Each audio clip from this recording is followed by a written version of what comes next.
მოუბრუნდეთ ქვეყნის შიგნით განვითარებულ მოვლენებს, ეს არ ნიშნავს, რომ ამ ვიზიტს არ შევეხებით, იმიტომ რომ ყველაფერი ერთმანეთთან კავშირშია. ლელუძლიერი საქართველოს გენერალური მდივანი ირაკლი კუპრაძე შემომიერთა, ირაკლი გამარჯობა. და დარწმუნებული ვარ, რომ ალბათ სურვილი გაქვს მათ შორის ვიცე-პრეზიდენტის ვიზიტს გამოეხმაურო რეგიონში და ამის შემდეგ დავიწყებთ საუბარს უკვე რეჟიმის მიერ მიღებულ გადაწყვეტილებებზე, რომელიც უშუალოდ პოლიტიკური ლიდერების დევნის ახალ ფაზას უკავშირდება, თქვენი კოლეგების, თქვენი პარტიის ლიდერების მათ შორის ცალკეულ გადაწყვეტილებებს, რომლებიც უნივერსიტეტებთან მიმართებაში გამოვლინდა, გვაინტერესებს როგორ შეაფასებთ ამას, მაგრამ მაინც დავიწყებთ შეერთებული შტატების ვიცე-პრეზიდენტის ვიზიტით სომხეთსა და აზერბაიჯანში. მოგესალმებით, მივესალმებ მაყურებელს.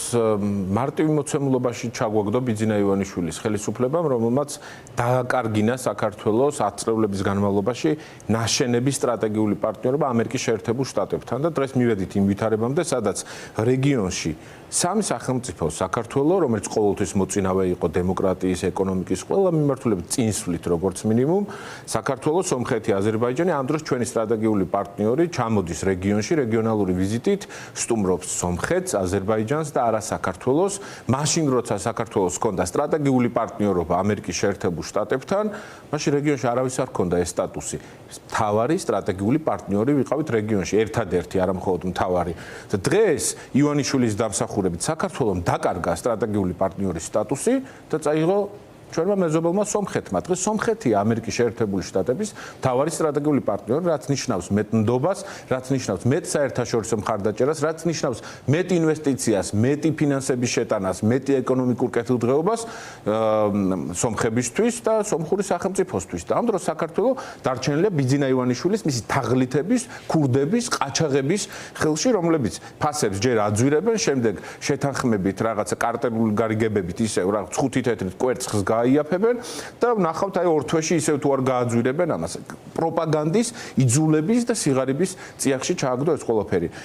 მიუხედავად იმისა, რომ დღეს საქართველოში არ ჩამოდის ივანიშვილის ხელისუფლების და რეჟიმის გამო ამერიკის ვიცე-პრეზიდენტი, მე დარწმუნებული ვარ, რომ მას ექნება ინფორმაცია. გუწრფელად და ღიად უნდა ვთქვა, რომ ჩვენ ვიმუშავეთ მათ შორის ჩვენი მეზობელი სახელმწიფოს, სომხეთის პოლიტიკურ ელიტასთან იმისთვის, რომ იქაც გაჟღერებულიყო საქართველოს მოსახლეობის და სახელმწიფოს რეალური პრობლემები.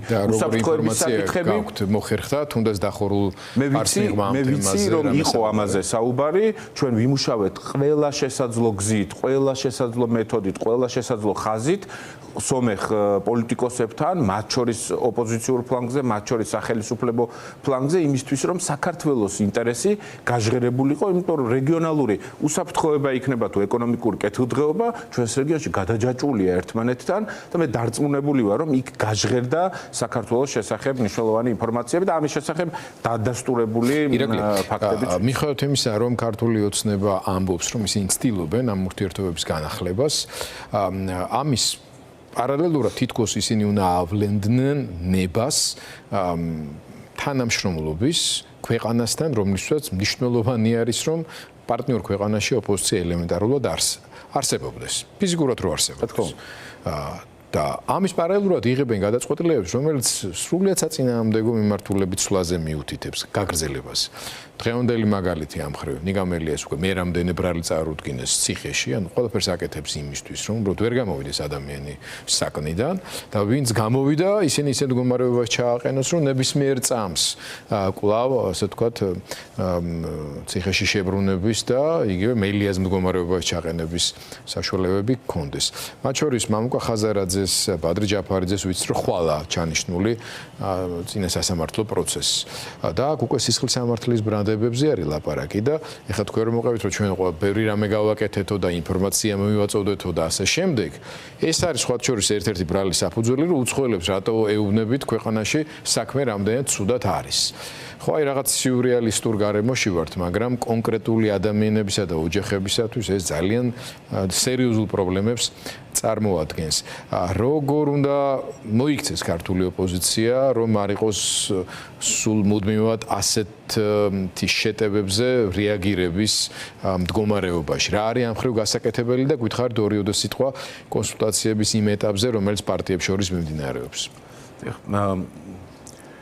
ხვალ კიდევ ერთი მორიგი ფარსი, სასამართლო პროცესი უნდა ვნახოთ მურუსიძის სასამართლოში, სადაც ჩვენი პარტიის ლიდერებზე 4 წლიანი ახალი სისხლის სამართლის საქმეა ჩამოკიდებული, 4 წლიანი პატიმრობის რეალურად მუქარით, რასაც ივანიშვილი დიდი ვარაუდით 99%-იანი პროგნოზით აუცილებლად აასრულებს, იმიტომ რომ ივანიშვილის მიზანი არის ყველა პოლიტიკური ლიდერი ყავდეს პატიმრობაში, მათ ჰქონდეთ ხელფეხი შეკრული, არ ჰქონდეთ პოლიტიკური საქმიანობის შესაძლებლობა, ვერ ხვდებოდნენ მოქალაქეებს, ვერ ხვდებოდნენ ერთმანეთს, არ ჰქონდეთ შესაძლებლობა საგარეო ვიზიტების და ასე შემდეგ. ჩაკეტოს ნიკა მელიასთან მიმართებაში, სწორედ ის ამას აკეთებს, იგივე უნდა გააკეთოს მამუკა ხაზარაძესთან მიმართებაში.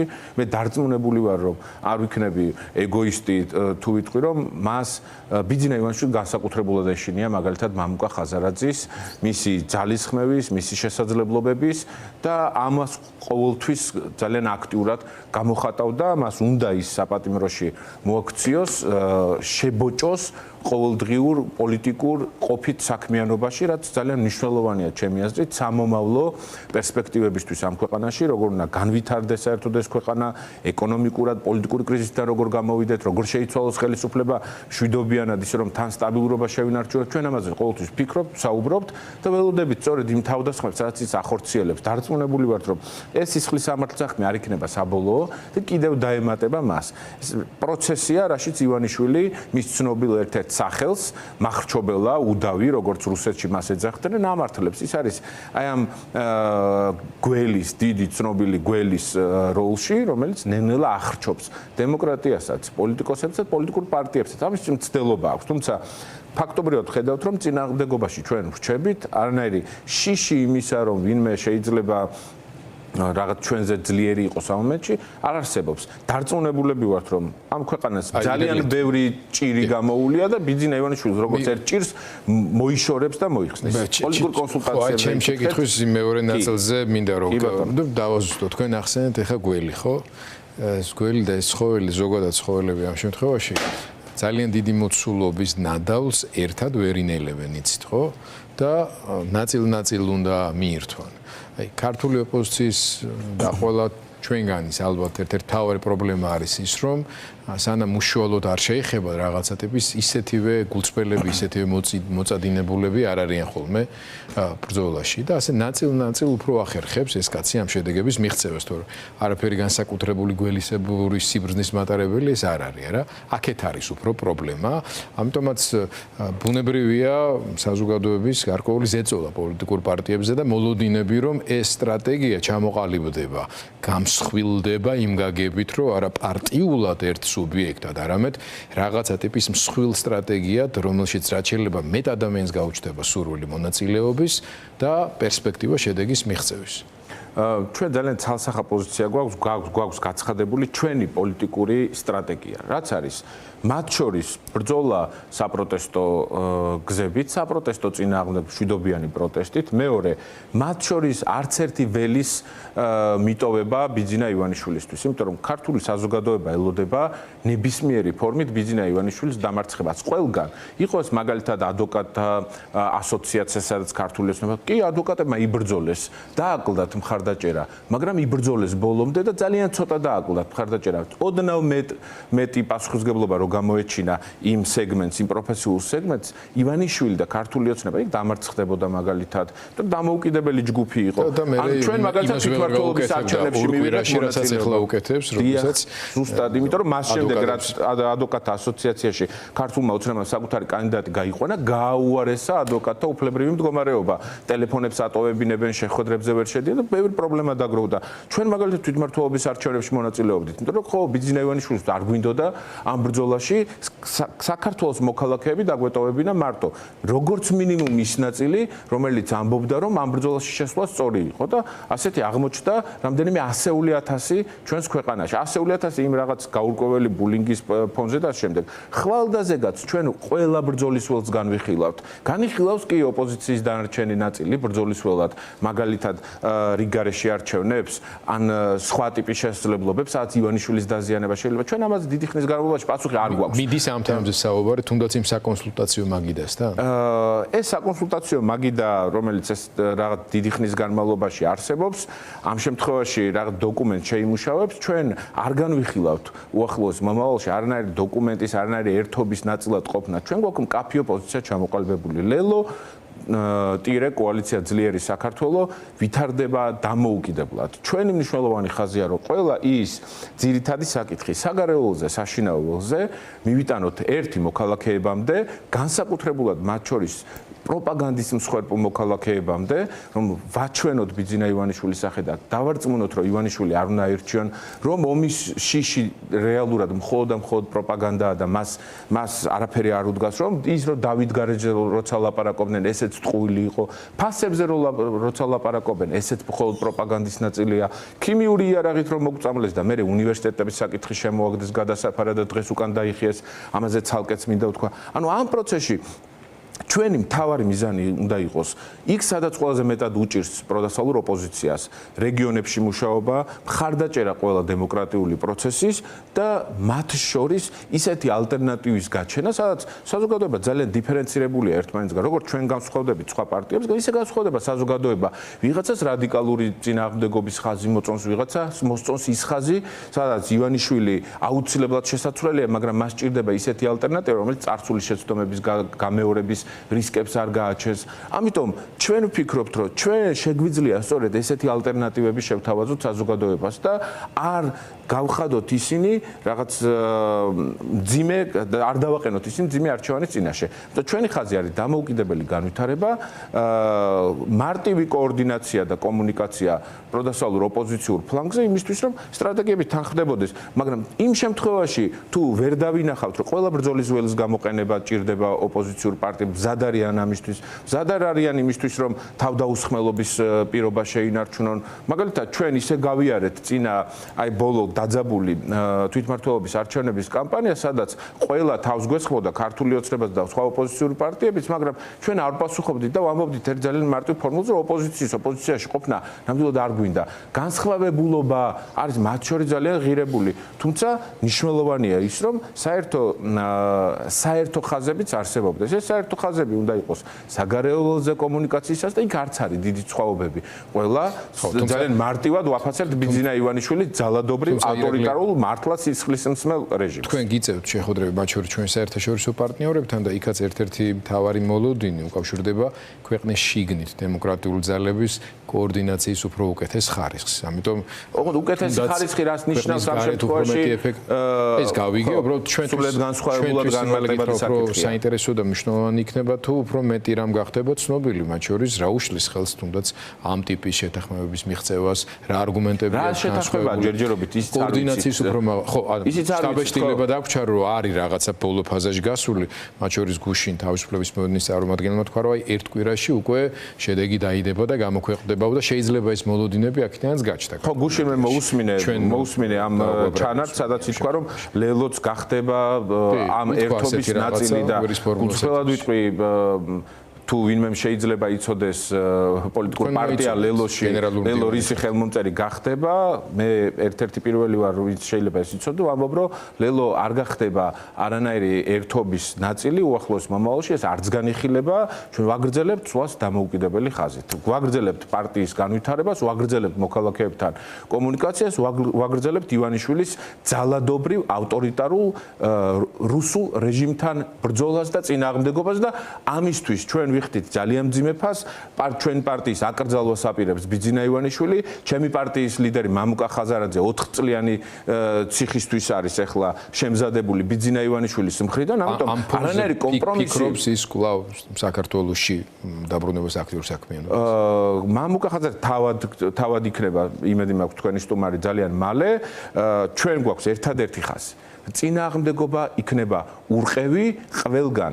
დედაქალაქში თბილისში განსაკუთრებული წინააღმდეგობა, კორუფციის, უსამართლობის, უკანონობის, რეგიონებში რეგიონალური სტრუქტურების მხარდაჭერა, ჩვენი წარმომადგენლების, მათ შორის საკრებულოს დეპუტატების, რომლებიც მართლა გმირულად იბრძვიან. 45 კაცში 1 და 2 ოპოზიციონერი რომ მყავს ლელოელები ამ შემთხვევაში და თქვენ სამწუხაროდ არ არის ხოლმე დაინტერესება საზოგადოებაში პირველ რიგში რეგიონალური პოლიტიკის მიმართ. უნდა ნახოთ მაგალითად ის გამოსულები როგორ გამოდიან ჩვენი პოლიტიკური ლიდერები ვაჟადარჩია ბათუმში თამარ ყორღანაშვილი საგარეჯოში ნინო სულაძე რუსთავში ეს არის ძიმე ბრძოლის ველი საზოგადოებრივი სპორტის გაძვირებასთან დაკავშირებით ერთ-ერთი სწორედ მისგან გავიგეთ ეს ამბავი ირაკლი ბოლოს მინდა მოგცეთ 2 წუთი ვიც ახსენეთ რომ უნივერსიტეტების გაერთიანება დაშლა და ამ თემასთან დაკავშირებით გინოდა თქვენ შეფასება და დღევანდელი დღის აქტუალურ თემაც არის ამიტომ შეაფასეთ და დაგემშვიდობებით ხო უნივერსიტეტები რომლებიც ერთ-ერთი გადამწყვეტი და მნიშვნელოვანი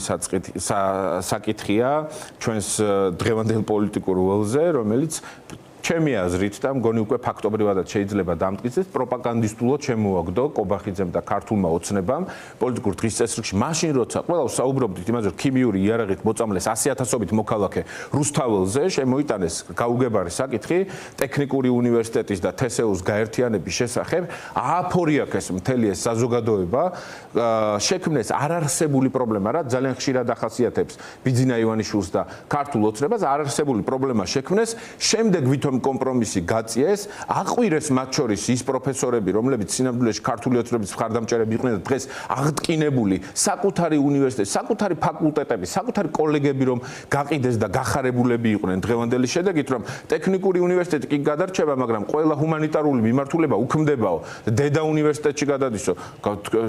თავად რომელი უნივერსიტეტია მაშინ? თავად რომელი უნივერსიტეტი, სადაც ანუ წარმოიდგინეთ უზარმაზარი ფაკულტეტები ჩამოაშორეს ტექნიკურ უნივერსიტეტს გააქრეს ისინი რომლებიც ეგრეთ წოდებულ ოპტიმიზაციაში და ჩარეცხვაში მოყვებიან რაც გვინახავს სხვადასხვა ხელისუფლების დროს ამ სამწუხაროდ ამ პროფესორები სხვა პროფესორებმა გაწირეს ტექნიკურ უნივერსიტეტს გულისხმობ და დღეს იმ განცხადებას თუ კომენტარს რომელიც მოვისმინე ერთ-ერთი ლექტორის თუ მასწავლებლის მხრიდან რომ თურმე ყველაფერი კარგად არის და ირაკლი კობახიძემ ეს მათი თხოვნა გაითვალისწინა კი არ გაითვალისწინა ჯერ პროპაგანდისტული საკენკი შემოაგდო და სინამდვილეში რისი გაკეთებაც უნდა და ტექნიკური უნივერსიტეტს გამოაცალა ალბათ კორპუსები რომელსაც ვნახავთ რომ კალაძის ძმაკაცი არქი წაიღებს რომლის მეწილეებიც თავად არიან იქ ვიღაცა ვისოლ ჯგუფის რომელიმე სამშენებლო კომპანია წაიღებს ამ კორპუსებს და ამ პროცესს ძალადობრივ პროცესს სადაც განათლება კულტურა ეკონომიკა მცირე ბიზნესი ყველა გადაინტერეს და იმ სიღარიბეში რომელსაც დღეს ჩვენ გვამყოფებენ მილიონერი დეპუტატები ფასების ზრდის კომისია რო ავიღოთ ფასების ზრდის კომისიას შეხედავთ ყველა მილიონერი ზის ანუ მილიონერებმა უნდა იმსჯელონ რიგით მოქალაქეზე 5 თეთრით კვერცხი უფრო გაუიაფონ თუ არ გაუიაფონ ვინ უნდა იმსჯელოს მილიონი ლარი აქვს დახარჯული მხოლოდ მას და მის ცოლს ამ კომისიის თავმჯდომარე და მის ცოლს საყიდლებში აი ნივთები რო იყიდეს ჩანთები და ქუსლიანი ფეხსაცმელები 750,000 ირაკლი ძალიან დიდი მადლობა გემშვიდობებით ნახვამდის ველით ხვალ მათ შორის სასამართლო პროცესაც